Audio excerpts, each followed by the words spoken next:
समय की बात है। एक गांव में एक सरिता नाम की औरत रहती थी।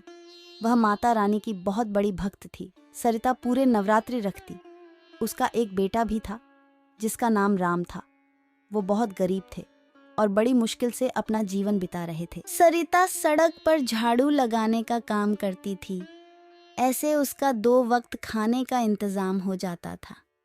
इस बार जब नवरात्रि आई, राम ने अपनी माँ से कहा, माँ, इस बार मैं भी व्रत रखूंगा। ये सुनकर सरिता ने कहा, नहीं, अभी तुम बहुत छोटे हो। राम बोला, नहीं माँ, जिस तरह तुम व्रत रखती हो वैसे ही मैं रखूंगा। और दोनों माँ बेटा माता के व्रत पूरी विधि विधान से रख रहे थे। एक दिन वो दोनों पूजा की थाली लेके मंदिर गए। जब मंदिर पहुंचे तो पुजारी ने उनको मंदिर घुसने नहीं दिया। अगले दिन वो फिर से मंदिर आए तो पुजारी उन पे गुस्सा करने लगा और सबसे कहने लगा, ये दोनों नीच जाति के हैं और इनके मंदिर आने से मंदिर अपवित्र हो जाएगा। लोगों ने ये सुनते ही सरिता को मारने लगेंगे। सरिता बेहोश हो गई। ये देखकर राम बहुत जोर से रोने लगा। तब बहुत तेज आंधी के साथ एक आकाशवाणी हुई, मेरे द्वार पे सारे भक्त एक समान है। सच्चा भक्त वही है जो सच्ची श्रद्धा के साथ मेरे द्वार पे आता है। सबने ये सुन के सरिता से माफी मांगी। तो सरिता ने जब सारे नवरात्रे पूरे हुए तो सरिता ने अष्टमी पूजन किया और माता रानी का भोग बनाया।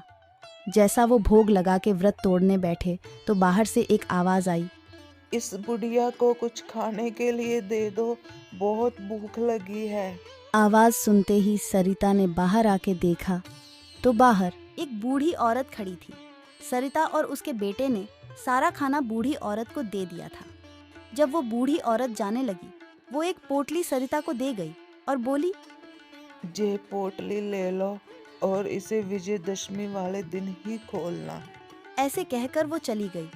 विजयदशमी वाले दिन पूजा करने के बाद जब वो पोटली खोली तो उसमें से सोना निकला। सरिता समझ गई कि वो बूढ़ी औरत कोई और नहीं, खुद माता रानी थी। और दोनों माँ बेटा उस दिन से खुशी खुशी अपना जीवन बिताने लगे। उनके पास अब किसी तरह की कोई कमी नहीं थी। जिस तरह माँ दुर्गा ने सरिता और राम का भला किया, उसी तरह माँ दुर्गा सबकी मनोकामना पूरी करें।